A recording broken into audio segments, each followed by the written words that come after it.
Hi, everyone. Welcome back to Vikings Central. This is our pregame show for today's game with the Cincinnati Bengals coming to town against the Minnesota Vikings. Want to go ahead and give a shout out to our sponsors. That's Badass Wood Art. Go ahead and use our code VC15 and save 15% on all items that Luis is making over at Badass Wood Art.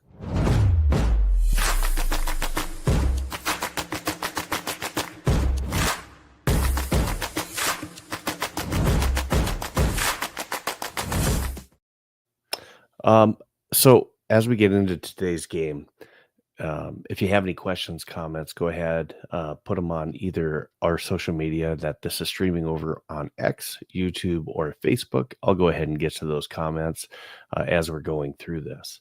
So we did have, and I just want to make sure I go over this early on Thursday. This was the injury report that we saw. So a lot of names on there, a lot of starters that we saw on there, such as Christian Darrisaw, Jonathan Grenard, Donovan Jackson, Theo Jackson, Ryan Kelly, and of course, JJ McCarthy. And then we also have CB3 Jeff Okuda on there. And then we saw Harrison Smith and Andrew Van Ginkel as far as your starters go. Now, the update for that ended up coming is that the final injury report, which again, we still want to see what that looks like because it doesn't mention a lot of those names, but this is what the Minnesota Vikings put out on their official social media. So out, they had Ryan Kelly, which means Michael Juergens is going to be getting the start. Obviously, as we know, JJ McCarthy is not playing in this game, so Carson Wentz will be your starter, and Justin Skule is not playing. So with Justin Skule not playing, that means your starting left tackle is most likely going to be either Walter Rousey or questionable. We see Christian Darrisaw. The other questionable of note, of course, Harrison Smith. It was noted that Harrison Smith might be playing, and there was some positivity there too that was being reported. And then Andrew Van Ginkel. So Diana Rossini was reporting that barring a last-minute setback, that Harrison Smith is set to make his first start of the season. That would be a huge boost to our defense, especially when you have offensive playmakers on the other side of the ball for the Cincinnati Bengals, like Jamar Chase, T. Higgins, and then they have Andre Isovas. That's a very good wide receiver 3, and then also Mike Gesicki. So that's a big help having Harrison Smith back. So I'm hoping that he does play. I'm hoping that we get Christian Darrisaw back as far as another key playmaker. And then also in this game, another thing that the Vikings reported is that Cam Akers and Henry Bird have been added to the active roster for today's game. Again, Cam Akers, like we didn't see it coming, right? So he's, we like to joke about it, but of course he's back with the team with the injury that we had to Aaron Jones. So he will not be in this game. I know he wasn't on that report, but he's already been put to the IR. So that's another starter that we don't have in this game. So as we get into this game, we know it's going to be the battle of the backup quarterbacks, Carson Wentz versus Jake Browning. Jake Browning, of course, once Joe Burrow got injured last week, came into the game, still threw for 241 yards, 2 touchdowns, but did have 3 picks. He's got a lot of starting experience for the Cincinnati Bengals. That does give him an edge over Carson Wentz as far as knowing the system and having familiarity with the play calling, and then also chemistry with his wide receivers, being that he's been in this situation and been with that team for about 3-4 years. Carson Wentz has been with the team for a little less than a month, but he is a veteran quarterback that has 98 different games that he's played in, a lot of starts as a veteran quarterback, and he's shown the capacity to be able to win.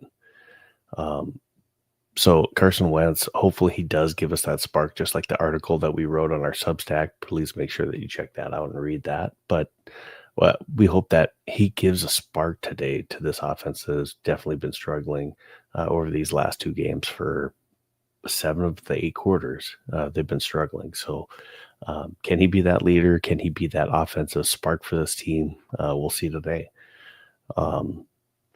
He's had 1 week of practice and then that one day during the previous week on the Falcons game week when JJ was out when he had a baby. So he's got a week and 1 day that he's had time with the first team offense. We'll see if that's enough to get him where he needs to be effective today. Now, when we start talking about this game, there's different factors in it. With Aaron Jones out, that means Jordan Mason is going to get the lion's share of the carries today. We may see some Xavier Scott. We may see some Cam Akers today, but primarily it's going to be Jordan Mason that's taking that workload. I would not be surprised to see Cam Akers, even though he just got here, on maybe some third down plays. He does know the playbook. It is possible for him to get inserted into the team that early, being that he is more of a third down back than Jordan Mason. Now, Jordan Mason, if you're just looking at it from a standpoint of running the ball, he was already getting the majority of the carries and seen as the main runner, where Aaron Jones was a change of pace back, and then getting all those third down, passing down type situations. So, nothing really changed as far as our primary running game with Jordan Mason there. But of course, it does limit us a little bit in the passing game, not having that running back threat out of the backfield that Aaron Jones provides. But it's not saying that we didn't try doing that in the preseason. We did run some different screens and some different passing plays to where Jordan Mason is able to do some of that, just obviously not as well as Aaron Jones.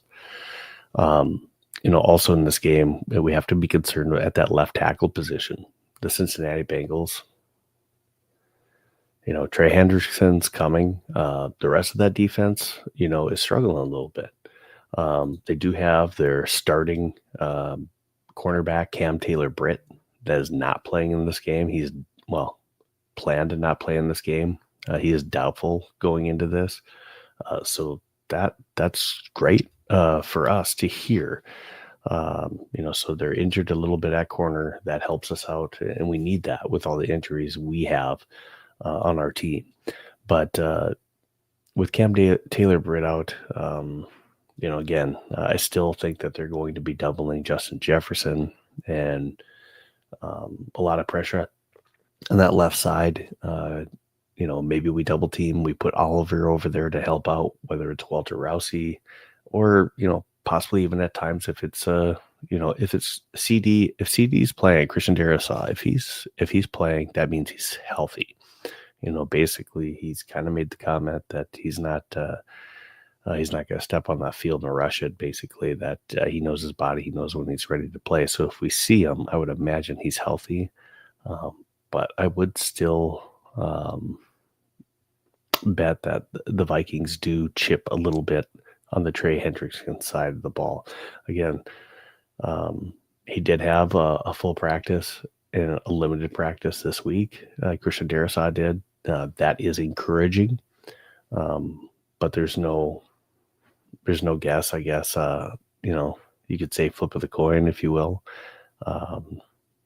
There's no affirmative reports that I've seen one way or another that he's not playing or he is playing yet this week. So that's one to watch for sure. Michael Juergens in the middle. Can he hold up? I think he can do a decent job. Hopefully he does this week, but I think he has the ability to play some good football yet this week. Now, having those two positions as backups, that does hurt us a little bit in the running game. And of course, it does hurt us in the pass protection game.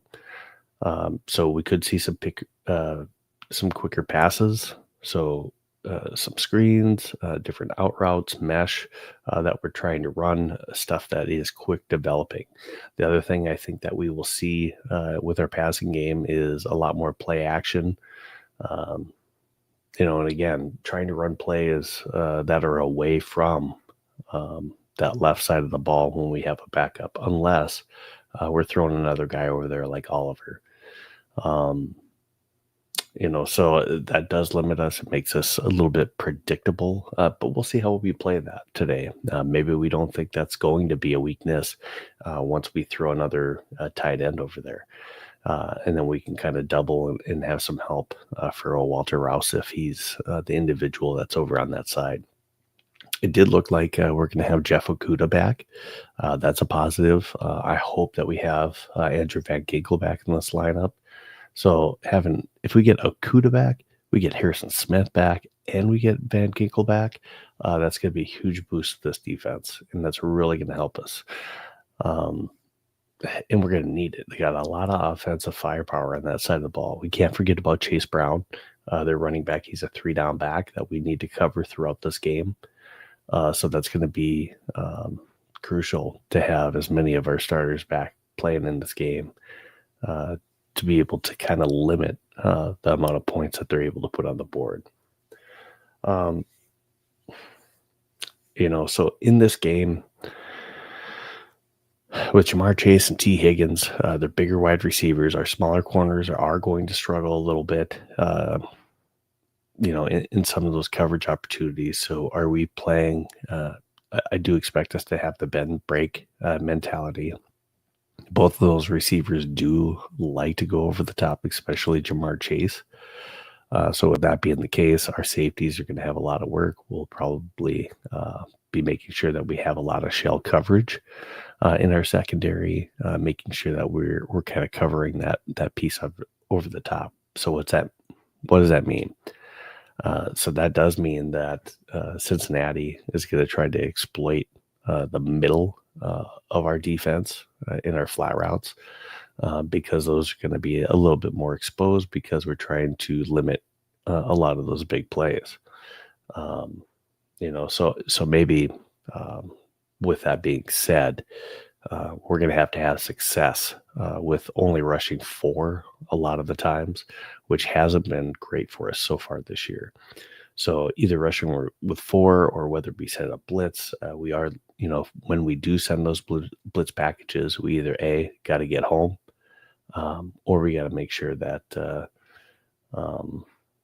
hopefully Jake Browning's not getting to through his progressions and finding that guy in the middle, because that's what he's going to be looking for. All right. So in this game, obviously, I already mentioned it, Jake Browning. He has the potential. He's probably one of the better backup quarterbacks just because of proven track record that he has when Joe Burrow was hurt previously, I believe back in 2022 in this offense. So he has the production that he's shown. He has the chemistry with his wide receivers. That does make them still a very dangerous offense going into this game. It's hard to say because I don't know who all will play in this game because of starters. But when I get into a prediction of what I think the score could be today, it makes it tough.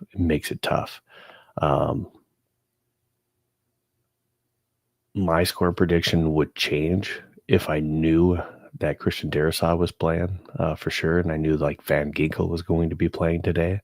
If I know for sure that they're playing today, it's a home game. I maybe lean closer to the Vikings, and I really want a Vikings victory today. But as it sits right now, I have to go with the premise that Christian Darrisaw is not playing today, and that's probably the biggest one. It's going to be a close game. My prediction that I would have to go right now, I don't like the feeling going into this game of not having Christian Darrisaw, missing Blake Cashman in this game as well. It still hurts. Hopefully we get Andrew Van Ginkel back in this offense, and we still don't know for sure if we're going to have Harrison Smith, but hopefully we have Harrison Smith back in this game as well. So for my prediction, and I hate to do this, I think that the Bengals are actually going to be able to pull this one out. My prediction for the score is it's going to be 24-20 Cincinnati in this game. I want to be wrong. Again, my score prediction changes if Christian Darrisaw is playing in this game. We have 2 starters that we're missing on our offensive line and a backup quarterback that has only been in this offense for less than a month. So I do have some faith in Carson Wentz. Hopefully I'm wrong on this. And the offensive line is able to hold up, or we get a Christian Darrisaw start today. I don't see any comments right here. That's really all I have for our pregame show today. I've kind of talked about this earlier in the week as far as Carson Wentz and his journey to being a starter for his his childhood team that he grew up wearing the jersey, cheering for all the Viking greats. It's a great story. I really want it to turn out well, and it still might. It still might. This is just tough coming in, only being with the team for a little less than a month, and you got a banged up offensive line that's been struggling. So, and gaining chemistry with those wide receivers. So, I absolutely would love to see a Vikings victory. I'm still going to be rooting hard for them today. But that's my prediction that I stand right now. Yeah, that's what I got right now, guys. So I'm going to be rooting for them. Be rooting hard for Carson Wentz. Going to be rooting hard for JJ to be the only one doing the gritty today.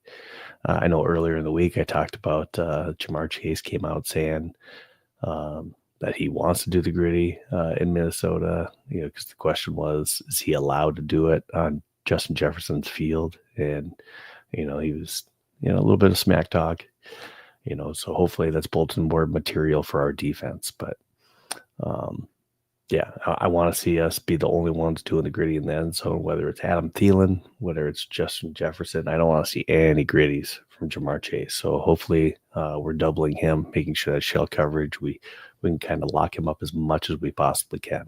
I do want to give a shout out to SeatGeek, which is another sponsor for us. Please use that code Vikings Central, get $20 off any $50 or more purchase. That's SeatGeek for all events, all NFL games this season, or just anything that you're looking to do as far as getting tickets off of SeatGeek. Make sure that you use that $20 off any $50 or more purchase. So SeatGeek.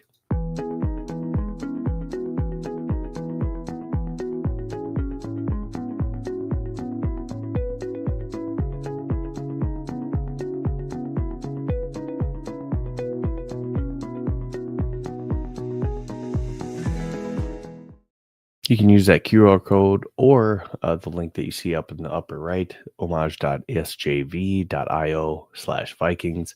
Homage is another one of our sponsors, Great Clothing. Go check them out.